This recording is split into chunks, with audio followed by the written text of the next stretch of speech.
keluhan penjawat awam beban negara keterlaluan.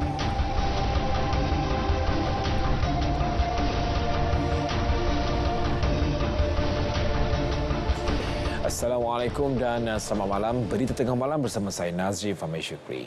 Penjawat awam merupakan tunjang utama kerajaan dalam menyampaikan khidmat kepada rakyat. Justru tomahan jurucakap Gerakan Dun Sungai Pinang, Mok Kok On, yang menyifatkan penjawat awam merupakan beban kepada negara amat keterlaluan. Rata-rata penjawat awam berharap tiada pemimpin menjadikan kaki tangan awam sebagai modal serangan menjelang pilihan raya umum Dewan Undangan Negeri. Saya amat menyangkallah dakwaan tersebut. Memandangkan kita perkhidmatan awam ni, kita berkhidmat untuk kerajaan, untuk negara dan masyarakat umumnya. Kita tidak terikat dengan mana-mana parti politik dan fahaman politik. Bagi pendapat saya sendirilah, kalau kata bila apa-apa yang melibatkan politik ni, kalau boleh kita jangan melibatkan penjawat awam. Sebab bagi saya menyangkal sekerah-kerahnya lah pendapat setengah pihak yang melibatkan penjawat awam ni dalam agenda politik masing-masing. Jadi kaki tengah awam ni adalah satu pasukan ataupun kumpulan menjadi tulang belakang kepada kerajaan. Tak kisahlah mana-mana kerajaan yang mentadbir negara. Saya amat tidak bersetuju dengan kenyataan ini kerana bagi saya anggota kerajaan dan penjawat awam telah banyak berbakti kepada negara dan rakyat. Sementara itu, Ahli Parlimen Bangir Shahrizal Johan turut membidas kenyataan itu. Beliau menggesa ahli politik berkenaan mengemukakan permohonan maaf kepada seluruh penjawat awam. Saya rasa kenyataan seperti ini yang pada saya hanyalah bermotifkan politik, menggunakan isu ini untuk menyerang kerajaan Madani yang ada sekarang. Sebab itu saya kata tidak wajarlah kita heret penjawat awam ke dalam kancah politik. Tidak timbul isu kedaulatan negara terancam sekiranya pelarian Rohingya diterima melanjutkan pengajian di Institut Pengajian Tinggi IPT di Malaysia. Menteri Pengajian Tinggi Datuk Seri Muhammad Khalid Nordin menegaskan pendidikan adalah hak setiap manusia. Jelas beliau, Malaysia sentiasa terbuka dalam memberi kemudahan pendidikan kepada pelarian itu. Dalam konteks ini, Qatar menyediakan sumbangan untuk pelarian Rohingya. Kita juga ada beritahu Qatar dan bandar-bandar lain untuk bantu juga banyak pelarian lain. Palestin ke, dulu Bosnia ke, ataupun Syria ke, satu ketika Kurdish ke. Kita tahu masa depan dia bergantung sama ada dia boleh dapat ilmu ataupun tidak. Beliau berkata demikian dalam sidang media selepas merasmikan program Semarak Siswa Madani di Putrajaya. Tambahnya, pelarian Rohingya yang melanjutkan pengajian di IPT tempatan akan dibiayai menggunakan dana Qatar untuk pembangunan QDF. Sebelum ini, media melaporkan Universiti Islam Antarabangsa Malaysia UIAM sedia menawarkan tempat untuk pelarian Rohingya melanjutkan pelajaran. Kementerian Perdagangan Dalam Negeri dan Kos Sara Hidup KPDN mengakui keadaan cuaca tidak menentu di Pantai Timur menyebabkan berlaku kenaikan harga ikan di pasaran baru-baru ini. Bagaimanapun, menterinya Datuk Seri Salahuddin Ayub berkata masih tiada aduan rasmi diterima berhubung kenaikan harga tersebut. Jelas beliau, pegawai dan penguasa KPDN telah diarah sentiasa memantau harga bekalan bagi mengelak pencatutan selain peniaga tidak patuh kepada harga ditetapkan.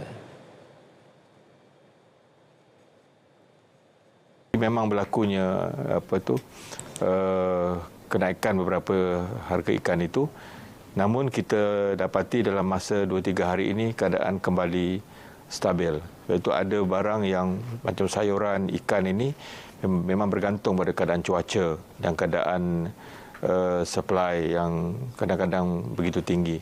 Tapi faktor itu hanya sementara dan dia akan turun dalam tempoh masa yang tertentu.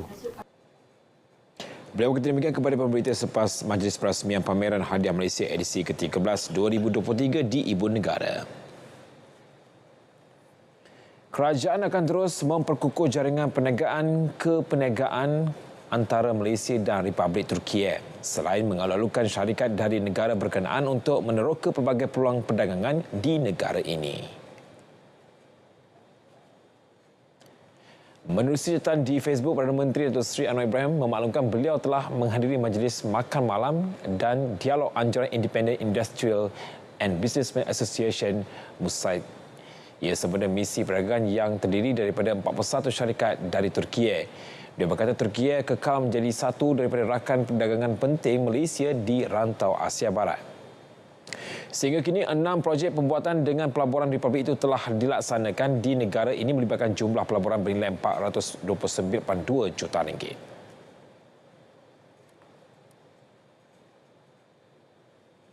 Sementara itu, menerusi hantaran lain di Facebooknya, Perdana Menteri memaklumkan telah menerima kunjungan hormat Gubernur Bank Negara yang baru Datuk Shaikh Abdul Rashid Abdul Ghaffur.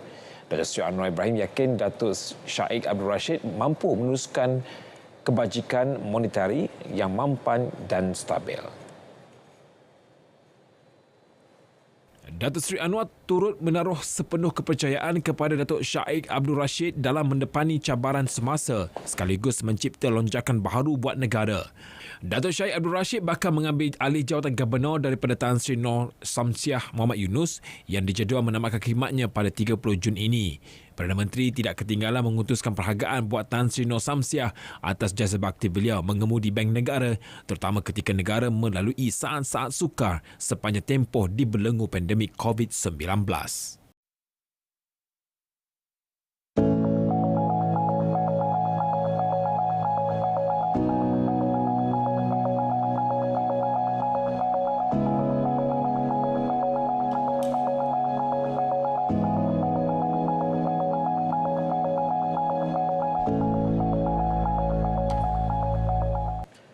Kemampuan daya saing global Malaysia dalam senarai World Competitiveness Ranking WCR 2023 maju 5 anak tangga kepada 27 berbanding kedudukan 32 pada tahun lepas.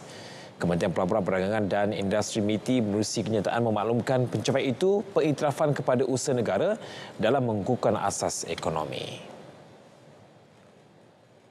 Kemajuan berkenaan terhasil daripada dasar serta inisiatif utama MITI dalam meletakkan negara sebagai destinasi pilihan bagi pelaburan, perniagaan dan perdagangan.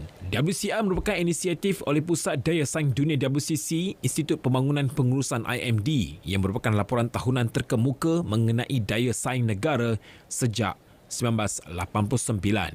WCR IMD ditentukan melalui 336 kriteria daya saing yang dikategorikan kepada 4 faktor iaitu prestasi ekonomi, kelicinan pentadbiran kerajaan, kecekapan perniagaan dan infrastruktur. Malaysia yang menduduki tempat ke-27 dalam kalangan 64 ekonomi mencatatkan peningkatan dalam keempat-empat faktor daya saing. Ia menandakan kemajuan negara menggalakkan dan berdaya tahan terhadap kesan ketidaktentuan serta krisis ekonomi global yang berlarutan, selain cabaran domestik dalam pelbagai aspek. Kerajaan setuju memberi kelonggaran dalam urusan perolehan kerja di bawah arahan Perbendaharaan AP 182. Ia selari komitmen dibuat Perdana Menteri menerusi Belanjawan 2023 untuk mempercepat pelaksanaan projek prasarana rakyat khususnya projek sekolah dan klinik daif. Kementerian Kewangan menerusi kenyataan memaklumkan pengecualian itu melibatkan semua kementerian serta agensi pelaksana sehingga di peringkat negeri dan daerah. Ia melibatkan perolehan projek penyelenggaraan dan pembaikan kecil dengan had nilai sehingga RM1 juta. Kelonggaran kaedah perolehan turut diberikan dengan had nilai tersebut harga perolehan kerja ditingkatkan kepada RM1 juta berbanding RM500,000 sebelum ini. Hak perolehan secara cabut undi turut ditingkatkan kepada RM200,000 berbanding RM100,000 sebelumnya. Penglibatan kontraktor kecil pelbagai kelas juga digalakkan menerusi kemudahan pembiayaan secara financial close bagi memastikan kontraktor tiada masalah aliran tunai dan kerja siap mengikut jadual. RM500 juta disediakan di bawah inisiatif kemudahan rakyat IKR bagi membantu rakyat menerusi penambahbaikan infrastruktur kecil awam. Antaranya projek baik pulih jalan, tandas, surau dan lift. Menteri Ekonomi Rafizi Ramli berkata orang ramai boleh memaklumkan secara terus keperluan infrastruktur di kawasan masing-masing dengan kos tidak melebihi RM200,000. Kita akan tengoklah permohonan itu supaya kita cuba maksimalkan kepada permohonan-permohonan yang masuk akal, yang kecil-kecil lah, maksudnya yang RM50,000, RM60,000. So we hope that dia akan memanfaatkan jauh lebih banyak daripada 2,500 projek lah. Dan dia juga bergantung pada tempat-tempat lah. Selalunya dia projek-projek baiki ni kadang-kadang 30-40 ribu pun ada, 50 ribu kan. So orang ramai boleh membuat permohonan di laman sesawang ikr.economy.gov.my. Hanya 21.9% atau 634,215 daripada 2.89 juta individu bekerja sendiri mencarum skim keselamatan sosial pekerjaan sendiri SKSPS. Menteri Semua Manusia V. Sivakumar berkata jumlah itu dianggap masih rendah sejak skim itu diperkenalkan pada 2017. Daripada 80% ni, ramai yang tidak tahu bahawa mereka boleh mencarum. Mereka mungkin rasakan hanya mereka yang bekerja di bawah seorang majikan yang layak untuk mencarum dalam perkeso. Tetapi walaupun mereka bekerja dengan sendiri, mereka juga layak untuk mencarum. Beliau ditemui pemberita ketika hadir melawat pusat rehabilitasi perkeso di Kuala Terengganu. Tambah beliau, sejak dilancarkan, perkeso telah membayar faedah sebanyak RM15.5 juta kepada 4,890 orang. Skim ini melindungi sekurang-kurangnya 20 sektor pekerjaan sendiri seperti kesenian, perhutanan, makanan, pembinaan, premis penginapan dan teknologi maklumat. Kekosongan jawatan doktor kontrak akan diisi segera bagi mengelak krisis kekurangan kaki tangan. Menteri Kesihatan Dr. Zaliha Mustafa berkata pihaknya akan memastikan perkhidmatan penjaga kesihatan awam tidak terjejas ekoran penyerapan kira-kira 4,000 doktor kontrak ke penjawatan tetap. Jadi saya tak rasalah kita akan meminggirkan doktor-doktor ini. Jadi bila dia masuk penempatan, dia daripada houseman kepada MO, jadi tentu ada penggantian selepas pada itu. Jadi insya-Allah semua tu kita akan pertimbangkan. Jadi jangan bimbang, kemaslahatan petugas kita akan ambil perhatianlah. Jelas beliau, jawatankuasa peringkat tertinggi HLC sentiasa mengadakan perbincangan dengan pelbagai pihak dan mengambil kira pandangan mengenai perkhidmatan kesihatan awam. Ia termasuk pertemuan dengan Persatuan Perubatan Malaysia MMA dan beberapa pihak lain untuk mendapatkan hasil terbaik. Syarikat Telekomunikasi bakal mengumumkan beberapa berita baik berkaitan pelaksanaan rangkaian 5G menjelang hujung bulan ini. Menteri Komunikasi dan Digital Fahmi Fazil berkata perjanjian akses yang telah ditandatangani syarikat terbabit membolehkan mereka menepati perkhidmatan 5G. Capaian pelaksanaan rangkaian 5G di bawah DNB telah mencapai 62.1%. Ini satu pencapaian yang membanggakan. Namun jauh lagi perjalanan kita untuk capai 80% coverage of populated areas ataupun rangkaian kawasan berpenduduk. Semua berjalan dengan lancar. InsyaAllah menjelang tahun depan kita akan dapat satu peralihan dari single wholesale network kepada dual network, insyaAllah. Peralihan kepada model dui rangkaian itu akan dilaksana berpandukan syarat yang selari dengan amalan di peringkat global yang menawarkan kepelbagaian rangkaian. Dakwaan Kementerian Pendidikan KPM menurunkan grade permarkahan sijil pelajar Malaysia SPM 2022 hanyalah spekulasi. Tegas Menteri Pendidikan Fadlina Siddiq, KPM mempunyai standard dan merit dalam memberi permarkahan serta sentiasa berlaku adil. Tak betul lawan tu. Kita ada standard kita dan kita cukup jaga standard itu dan kita harus berlaku adil dalam konteks apabila pemarkahan ini dibuat, dia haruslah mengikut merit dan standard yang berlaku kita guna pakai selama ini. Beliau berkata demikian pada sidang media Majlis Penutupan Program Bahasa Melayu SJKC dan SJKT Wilayah Persekutuan Kuala Lumpur dan Selangor di Ibu Negara. Terdahulu tular di media sosial berhubung analisis pemarkahan SPM 2022 yang menimbulkan keraguan orang ramai terhadap sistem pemarkahan KPM. Dalam perkembangan berkaitan, KPM akan kekalkan subjek Bahasa Melayu dan Sejarah sebagai syarat lulus SPM. Setakat ini kita kekal dengan pendirian kita untuk Bahasa Melayu dan Sejarah kerana impaknya apa? SPM baru ni sejarah meningkat dengan sangat tinggi dan sangat baik keputusan bagi mata pelajaran sejarah. Ini menunjukkan bahawa anak-anak kita tidak ada masalah menguasai sejarah. Barangkali cuma intervensi yang lebih agresif perlu kita laksanakan, khususnya pemerkasaan Bahasa Melayu dan juga pemerkasaan sejarah. Sementara itu, beliau memaklumkan tiada keperluan untuk menambah subjek lain sebagai syarat lulus SPM. Terdahulu, sebanyak 91.6% calon SPM 2022 layak menerima CJ daripada 373,974 calon yang hadir dan menduduki peperiksaan.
Masih lagi dalam berita tengah malam, reportasi serta pengalaman Lembaga Tabung Haji TIHIS dalam mengendalikan operasi haji di Tanah Suci sentiasa menjadi sumber rujukan negara lain, antaranya Thailand yang mempunyai bilangan penduduk Islam minoriti.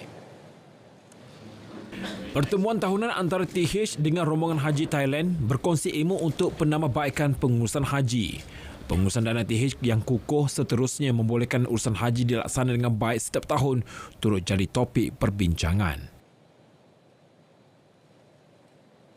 Tabung haji mempunyai dana yang kukuh supaya kita boleh membuat urusan-urusan yang berkaitan dengan penempahan bilik hotel, penempahan penerbangan. Ini semua dapat dilakukan dalam tempoh jangka yang lebih panjang. Termasuklah perjanjian kita yang telah pun kita sebut sebelum ini dengan masyarakat, dengan apa semua. Ini adalah kerana kita mempunyai satu dana yang kukuh yang boleh kita masuk ke dalam perjanjian yang lebih panjang. Ibu pejabat TIHIS di Bekah menerima kunjungan dan lawatan rombongan haji dari Beksa Thailand yang diketuai Zaki Abdul Aziz Pitakumpum. So this kind of development that Malaysia has been proposed to many countries. I think I have to admit that Malaysia is a role model rather than some Muslim country in terms of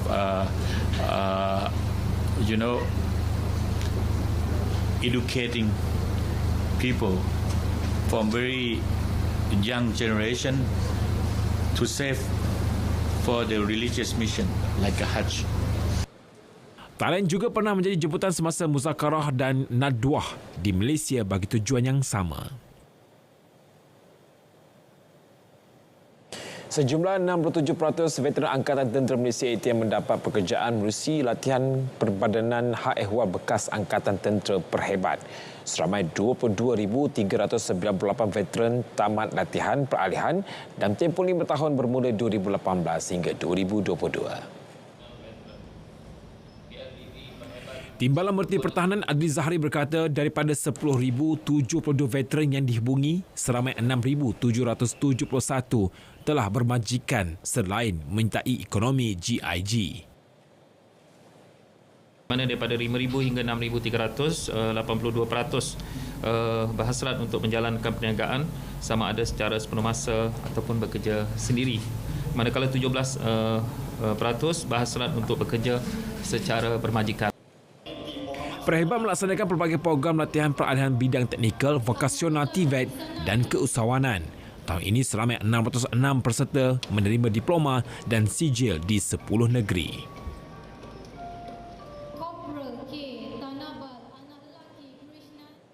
Manfaatkan talian kasih untuk dapatkan perkhidmatan kaunseling. Menteri Pembangunan Wanita Keluarga dan Masyarakat KPWKM, Datuk Seri Nancy Shukri menyeru masyarakat supaya menyalurkan maklumat sekiranya mengetahui kes berkaitan tekanan jiwa dalam kalangan komuniti. Kalau berlaku apa-apa, kita jangan tunggu, sila laporkan. Sebab kami mengharapkan sangat komitmen ini daripada masyarakat keseluruhannya untuk memberi maklum balas kepada kita. Jadi cepatlah memberi maklum balas ini melalui talian kasih. Kita ada juga WhatsApp. WhatsApp ada nombor dia juga yang boleh tanya melalui ini. Kita boleh nanti paparkan nombor WhatsApp kita di mana boleh dilapor melalui WhatsApp. Kerana kalau tidak ada, tidak akan segera ini, maka ianya mungkin merugikan jiran kita juga, rakan keluarga kita dan juga sesiapa saja yang berada sekeliling kita. Beliau ditemui pemberita selepas Majlis Anugerah Perkhidmatan Cemerlang KPWKM 2022 di Kajang, Selangor. Talian kasih 15999 dan talian aduan di aplikasi WhatsApp terbuka untuk dihubungi setiap masa. Urusan pembayaran pembiayaan perumahan kaki tangan awam bakal dipermudah menerusi pengintegrasian sistem 3 agensi utama. Ia dijangka memanfaatkan 80,000 pesara dan 575,000 bakal pesara kerajaan. Timbalan Menteri Keuangan Datuk Seri Ahmad Maslan berkata, pengintegrasian membabitkan pembiayaan Lembaga Pembiayaan Perumahan Sektor Awam LPPSA, kumpulan wang persaraan diperbadankan KWAP dan Jabatan Perkhidmatan Awam JPA. Angka daripada LPPSA, mereka mengurus 750,000 pinjaman perumahan. Banyak betul dalam fail mereka. Bayangkan kalau fail itu tidak digital, tidak kata orang itu tidak efisien, dan sistem integrasi 750,000 pinjaman perumahan penjawat awam termasuk tentera. Integrasi sistem tersebut bakal mentransformasi sistem manual yang digunakan selama ini kepada data yang lebih tepat dan sama antara agensi. Tambah beliau, ia turut meningkatkan kecekapan bayaran balik pembiayaan perumahan melalui potongan pencen kepada LPPSA. Masjid Al-Hidayah Kampung Sri Kulim di Batu Gajah, Perak bakal menjadi masjid pertama di kawasan itu yang menggunakan konsep sistem tenaga pintar. Ia merupakan inisiatif memacu pendigitalan di negeri tersebut selain menjimatkan penggunaan elektrik. Exco Komunikasi Multimedia dan NGO Perak Muhammad Azlan Helmi berkata, projek kerjasama Synergy Alliance Solution itu membolehkan suis elektrik dikawal dengan menggunakan peranti telefon pintar. Pada projek yang pertama, dan jikalau ini sukses, mungkin insya-Allah kita perbanyakkan lagi, kerana antara memudahkan urusan para jemaah, para ahli jawatankuasa untuk kita kontrol, mengawal selia semua energi yang ada dalam ni, lampu, aircon dan sebagainya. Kita juga ingin menjimatkan penggunaan ini. Ialah kita sedar dunia ke arah penjimatan tenaga sekarang, dan ini adalah satu langkah yang baik dan permulaan yang baik pada saya. Dan jikalau ini sukses, insya-Allah kita akan perbanyakkan lagi di masjid-masjid ini. Beliau menyatakannya selepas merasmikan program Smart Masjid di Batu Gajah. Tambah Azlan, projek itu dijangka siap pada Ogos nanti. Pelbagai jenis dadah bernilai RM47.2 juta dirampas dalam 5 serbuan berasingan di Miri, Sarawak.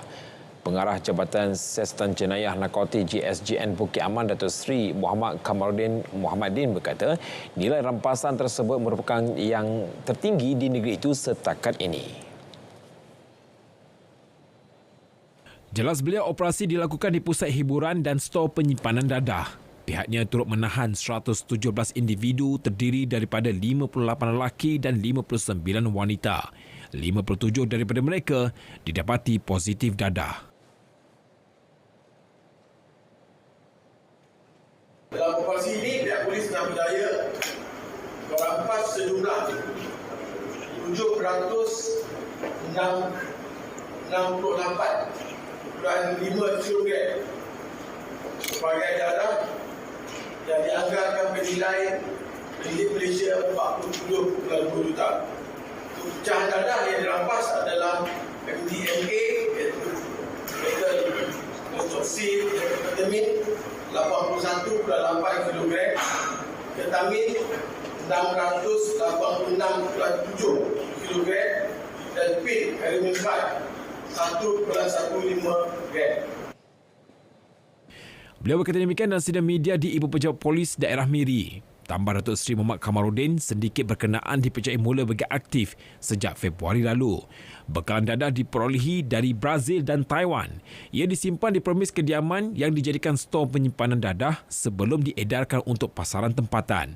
Polis turut menyita pelbagai aset termasuk sebuah kereta, wang tunai dan barang kemas.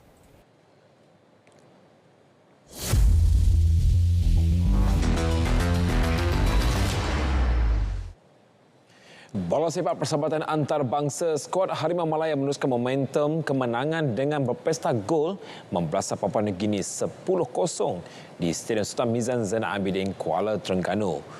Skuad negara bagaimanapun terpaksa menunggu hingga penghujung masa tambahan babak pertama untuk memecah kebuntuan jaringan menerusi pemain sayap Safawi Rashid. Percubaan Malaysia sebab itu banyak digagalkan oleh aksi cemerlang yang ditampilkan oleh penjaga gol lawan Ronald Warisan. Pesta gol skuad Harimau Malaya bermula pada babak kedua dengan tambahan 9 lagi gol melepasi gawang Papua Nugini.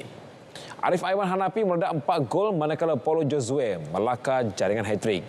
2 lagi gol masing-masing disumbangkan pemain sayap Faisal Halim dan pemain pertahanan kiri Daniel Ting. Kemenangan ini cukup penting buat skuad Harimau Malaya sebelum menghadapi pusingan kelaikan Piala Dunia 2026 dan Piala Asia 2027 pada bulan November. Persatuan Taekwondo Malaysia TM melantik bekas juara dunia 2019 Kim Jin Man sebagai jurulatih khas memimpin skuad Pomse negara. Perkara itu dimaklumkan Setiausaha Agung TM Danaraj Rasya. 3 nama atlet di mana Jelas Danaraj, keputusan itu dibuat memandangkan acara Pomse pada Sukan Asia kali ini sedikit berbeza kerana menggabungkan 2 acara iaitu tradisional dan bebas. So, jurulatih akrobatik ni akan sampai 24 bulan Jun. Dia akan berada di Malaysia selama 1 bulan. Lepas tu persatuan atlet kami akan mengambil bahagian dalam World University Games. Lepas tu diikuti dengan pertandingan Chungcheong di Korea daripada 5 bulan 8 hingga 10 bulan 8. TM mengemukakan 3 atlet untuk disenaraikan dalam kategori A iaitu Nur Humaira Abdul Karim dan Jason Low dalam disiplin Pomse serta Muhammad Syafiq Zubair dalam disiplin Kyorugi. Ketika ini hanya Syafiq yang telah ditolak dan TM akan mengemukakan rayuan berhubung perkara berkenaan. Berita tengah malam berakhir di sini. Saya Nazif Amir Syukri, Malaysia Madani, tekad perpaduan penuhi harapan. Assalamualaikum dan selamat malam Malaysia.